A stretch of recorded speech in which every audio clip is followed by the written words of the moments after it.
1976, we got C-130s, and we've had them for 41 years, and the last two will fly away tomorrow, the 5th of March, 2017. The 144th Airlift Squadron has been here from the beginning. 1953 was our first drill, so we've had every aircraft type in the history of the Alaska Air Guard. So really, that's the value. The last 41 years of that have been with the C-130, C-130E models until C-130Es and H's from 76 to now.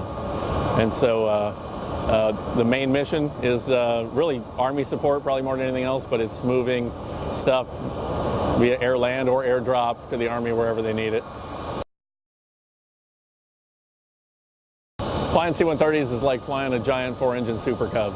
I mean, you go into short dirt fields, and sometimes on night vision goggles with no visible light whatsoever. You've got a box of 4 infrared lights that you're landing in. It's just amazing. It's a lot of fun. Actually, on September 12th, we were the only airplane flying in the United States because we were taking blood from Alaska to New York. We had a crew that took off here on September 12th and was basically cleared by the controllers and said, yeah, you can do whatever you want because you're the only people up here. So when the entire country's aviation was grounded, the 144th was flying. So that was pretty significant and pretty rewarding for the crew that got to do it. A lot of significant missions, a lot of, I would say for me personally, some of the humanitarian relief stuff. I was on a mission in Honduras after Hurricane Mitch, and not only were we bringing in pallets of food and water, we were giving them our box lunches because they're like, do you have anything else? Because the stores were empty and there was no line of communication to get any supplies in or out. So we were it. So we're landing at a runway that's cracked and destroyed, and you know, mudslides all over the place, and we're landing there and delivering these supplies. So that stuff's pretty rewarding when you know you're someone's lifeline, you know, and that's the kind of work that C-130s do. So it's pretty neat. I will be on this one, 6-1, going to Wright-Patterson Air Force Base to become a aeromedical trainer. So they're actually going to take the wings off of that one, and the body will be an aeromedical trainer, which is a little sad, but it's cool to know that it's still going to be used and have a purpose, right?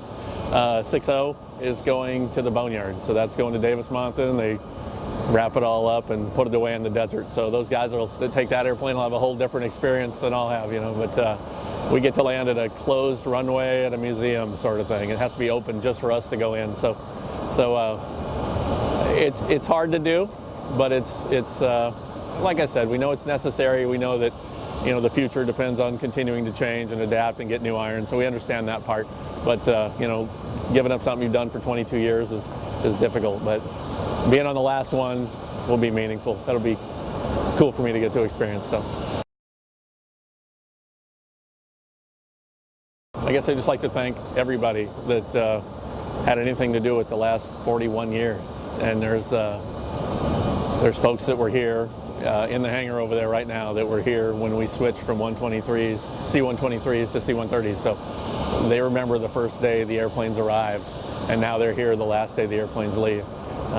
They're from all walks of what the Guard does, so maintenance, aircrew, all positions of aircrew, pilots, navigators, loadmasters, flight engineers, and then all the maintainers that did it, the supply people that supplied parts and uniforms, and you know, there's people here from the entire wing that help contribute to this mission, so they're all here to see it off, and I guess I'm thankful for that.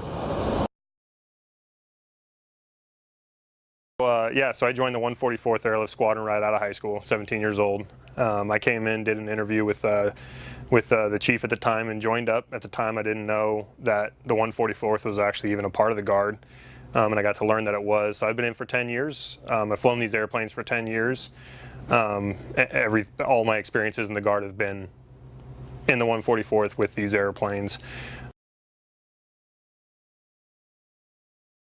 Yeah, so the 144th was actually the very first unit in the Alaska National Guard. It was created as an augmentation to the Army National Guard, which had been created long before. So the 144th opened its doors in 1952. Its first duty station was actually here on Elmendorf Airfield at the time, and they borrowed space with the active duty counterparts that were here. They started out as a fighter bomber squadron, but due to some restrictions in money and federal status and the other thing, they were switched to air transport in 1957. So we've been doing virtually the same exact mission, light, medium, tactical air transport, pretty much since the inception of the entire Air National Guard, which is a really cool thing because very, very, very few units out there can say they've done the same thing for their entire life and over 60 years. Longer than the state's actually been a state, this unit has been running and been flying tactical airlift. So the C-130, obviously, I mean, it's very old airplanes developed in the early 50s, designed as a contract winner for the next generation of tactical airlift. Here in the Alaska Guard, we had already flown C-47s and C-123s. It was time for an upgrade. We needed to do more with more money, more people, and more missions. So we actually received a batch of C-130E models in the early 70s, and that's how we got into the tactical airlift world. So we transitioned from our own private mission here in the state, flying the 123s and doing state missions. We transitioned into doing more worldwide missions and tactical airlift all across the world. These particular airplanes that we're divesting right now, we received them in 1983 to 1984. They were originally destined to go to our active duty unit that was here on Elmendorf, the 517th, but we ended up receiving them right off the factory line. So a lot of the retirees that come out here for the parties and things like that, they actually went down to the Marietta factory and picked these airplanes up, fresh and clean, new airplane smell, and brought them here to Alaska, and we've been flying them ever since. They've never had another duty location. So that almost 40 years of history, these airplanes, they've been Alaska airplanes all the way through. We've been using them worldwide, deployments, in-state disaster relief has been one of our biggest events, is ensuring that anytime the governor, the people of the state of Alaska need us, we're there, and we're there with these airplanes to help them. From the history side of it, the original contract, the request for the companies to build these airplanes was it needs to be able to do everything that we need it to do. So it needs to be able to haul cargo, airdrop cargo, haul people, airdrop people. It needs to be able to go into the smallest airfields on the worst days and pick up wounded troops that are having the worst day of their life. So Lockheed Martin gave the Air Force this airplane, and that's exactly what this airplane can do. On an hour's notice, we can take this airplane from a configuration that allows us to drop 40,000 pounds of equipment, or a road grader, for instance. In an hour's time, we can turn it into an airplane that can haul upwards of 50 wounded troops out of a combat zone, and then come back and then in another hour have it completely ready to go to haul 100 refugees out of a place like Haiti that was absolutely destroyed by an earthquake and a tsunami. We can do anything, anywhere, any place. And when I say that, these airplanes have landed on aircraft carriers, they've landed on beaches, they've landed on soccer fields, on floating ice caps, you name it, this airplane has landed there. So it's a really special thing to know that you've flown on an airplane that's, you can literally say you've flown on an airplane that's been there, done that, and will continue doing that. And it's a really special thing that's unique specifically to this airplane and no other airplane. So. And I've made some of the best friendships in my life, and I've had the most rewarding experiences ever because of these airplanes. So to see them go it's bittersweet because you don't want to lose them, but them going away it's a very bright future, not only for the unit, but for the Alaska Air Guard and the Alaska National Guard as a whole. This is a good thing. Old iron's going away and new iron is coming in to replace it. Anytime that happens for a unit, you have to be happy, especially in this environment. So I see bright things on the horizon. I'm really happy to see what the future looks like. So it's going to be a good day. I believe it was about 1989 or 90. It's when I made crew chief on 6-0 here, and I worked it until 1998.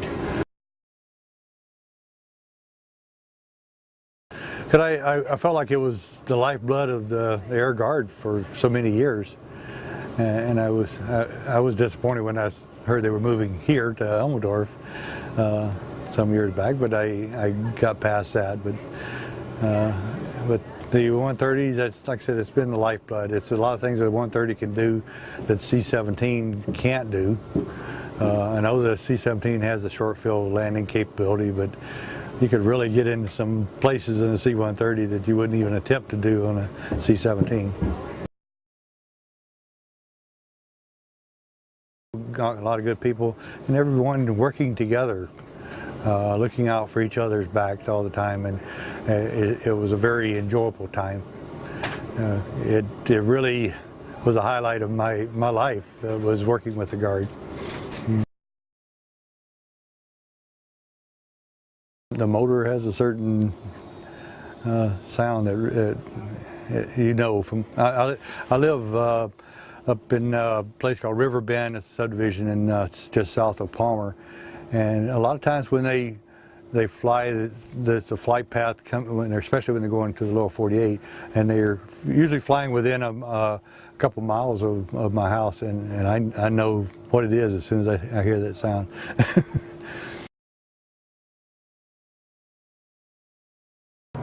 Started out as a flight line and isochronical dock. We basically did tear down maintenance and whatnot. And I've been in the Guard since '76, and that's basically up to the point of 1985 when I took over the R&R shop and built that shop up. And about 4 years later, I ended up being a crew chief on 6-1, one of the aircraft that are leaving. And I did that for 10 years before I retired. Because when we first started out, when I first came in, they had just gotten the E model 130s, and they were wrecks, so we spent a lot of years rebuilding those, and there was times that when they had ORIs and stuff that we did really well. In fact, the team that came up to observe the ORI, out of all aircraft, all 8 of them were flying. Had something like 164 engine starts that weekend, and they were just amazed that the airplanes that came from Little Rock did as well. The colonel said he just couldn't believe they were the same airplanes. So back then it was put a lot of heart into it. Plus this airplane, 6-1, back in 1985, we went to what they call a Volant Rodeo, where it's have a worldwide air rodeo, and 6-1 was our first airplane we entered in that, and we actually did well. I think we came in 4th out of multiple units and worldwide